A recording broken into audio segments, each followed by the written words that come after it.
do Deus a quem eu sirvo fielmente pode, e Ele vai fazer. É interessante a história. Faraó ficou tão grato com esse rapaz, que este rapaz acordou de manhãzinha em uma prisão fétida, úmida.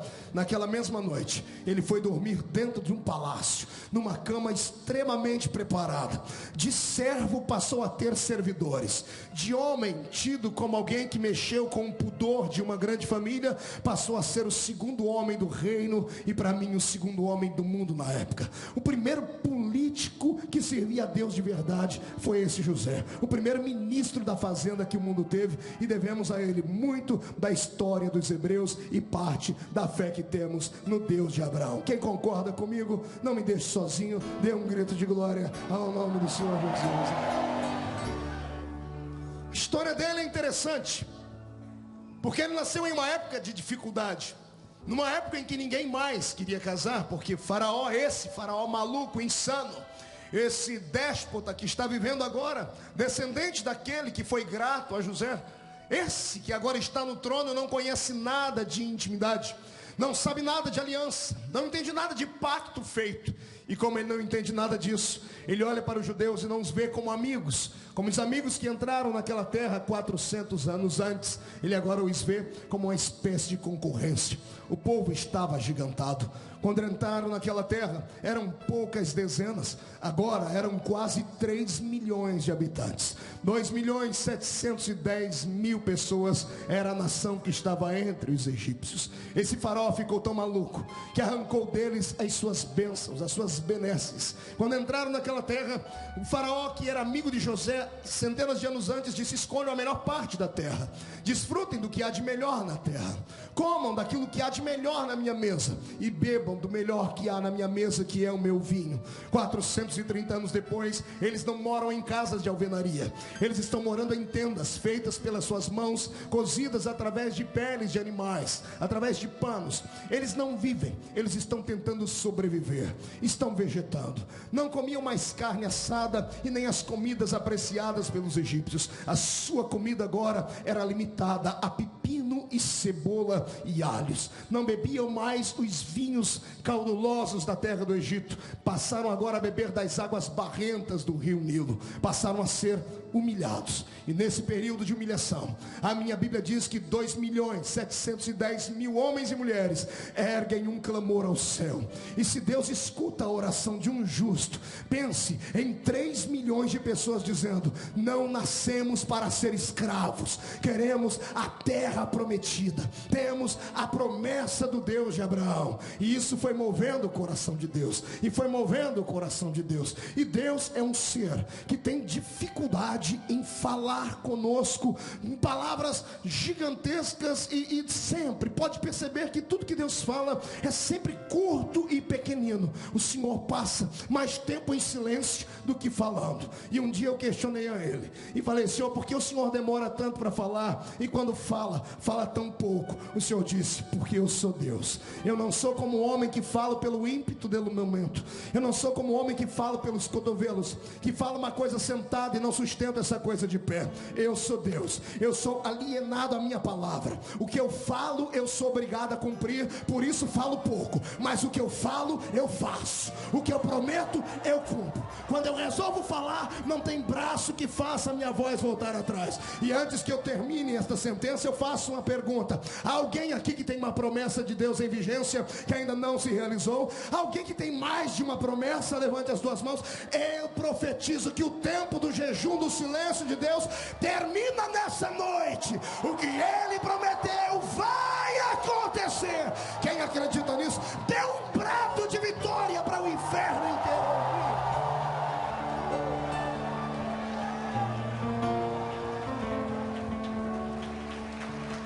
Aleluia. Glória a Deus.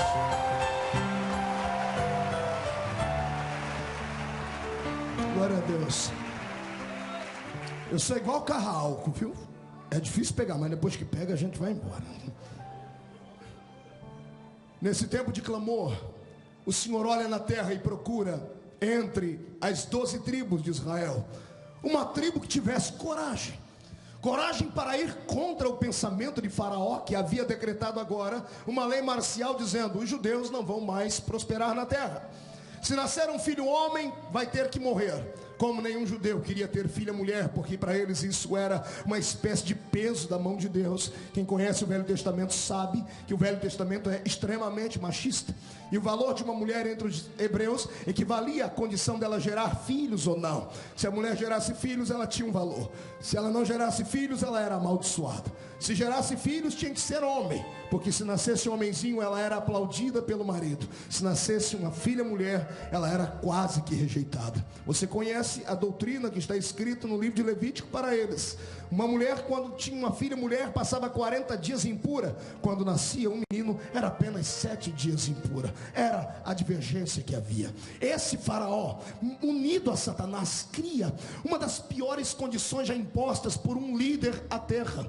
O primeiro infanticídio da história nasceu com esse homem, e ele foi, para mim, um desgraçado miserável, filho do cão com a pombagira junto, irmão. Era o cão desse Satanás aqui. Desculpe me desequilibrar, mas é quando eu vejo o que ele fez, me dá a sorte dele é que eu não posso voltar no tempo, senão ia dar tanto tapa na cabeça dele que ele ia perder o rumo da terra do rio Nilo, amado. Esse infeliz decretou agora uma das piores coisas que a humanidade já havia visto até então. Ele disse que nenhum judeu podia ter filho homem. Não podia ter filho? Não ouvi, não podia ter filho?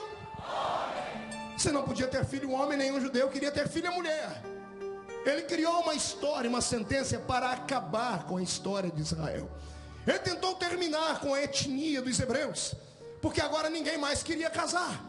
Porque se casassem, não havia métodos contraceptivos, não tinha como escolher o sexo do bebê.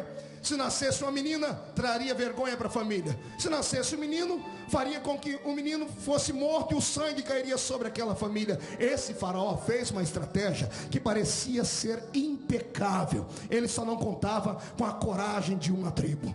Ele só não contava com alguns homens que temiam mais a Deus do que a ele. E é tudo que Deus procura na terra: alguém que tema mais a ele do que aos homens que estão na terra. É tudo que Deus procura dentro da igreja: alguém que tema mais ao poderoso nome dele do que os demais nomes que estão na terra. Você crê nisso, irmão? Então seja corajoso e faça a sua parte. Lá está agora Deus olhando para a terra. Bem, precisamos de um milagre.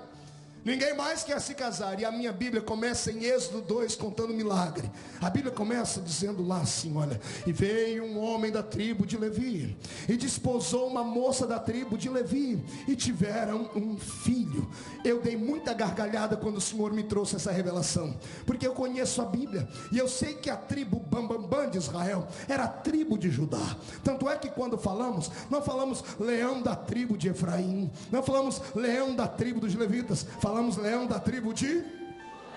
porque deles viera a descendência do nosso Salvador. Mas neste quesito para a libertação do povo de Deus, nem aqueles que eram da tribo de Judá tiveram coragem de fazer alguma coisa. A minha Bíblia é saliente, ela diz: veio um moço da tribo de Levi, e desposou uma moça da tribo de Levi, engravidaram e tiveram um filho. Aqui o Senhor me dá uma revelação que, se você crer, você vai ter que voar comigo agora. Ou aperta o cinto ou solta ele de uma vez, porque você vai decolar comigo. Eu descobri que em tempo de aprisionamento, só uma tribo na igreja funciona: a tribo dos adoradores, a tribo dos levitas, a tribo daqueles que não tem vergonha de adorar a Jesus, de gritar, de falar que o Senhor é bom e ponto final. Você que pertence a outras tribos, a tribos mais ricas, a tribos mais importantes, a tribos tão importantes que você não pode se sentir tão feio ou desequilibrado como você acusa o irmão do seu lado esquerdo, porque ele pula o irmão da direita, porque ele sai correndo na igreja, me perdoe.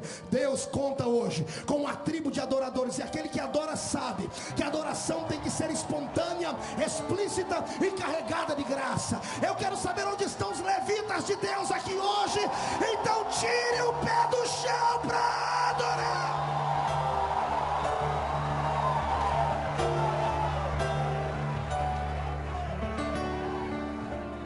Eu traço o perfil desse líder pela tribo que ele veio. Você, se estudar a história, você vai ver que a tribo de Levi era uma das tribos menos importantes de Israel. Era uma raça de gente bravo demais. Era gente meio desequilibrado. Aliás, eu acho que Deus gosta dessas coisas. Me desculpe aí, eu sou suspeito para falar, porque eu não funciona muito bem na cabeça. Aliás, nenhum profeta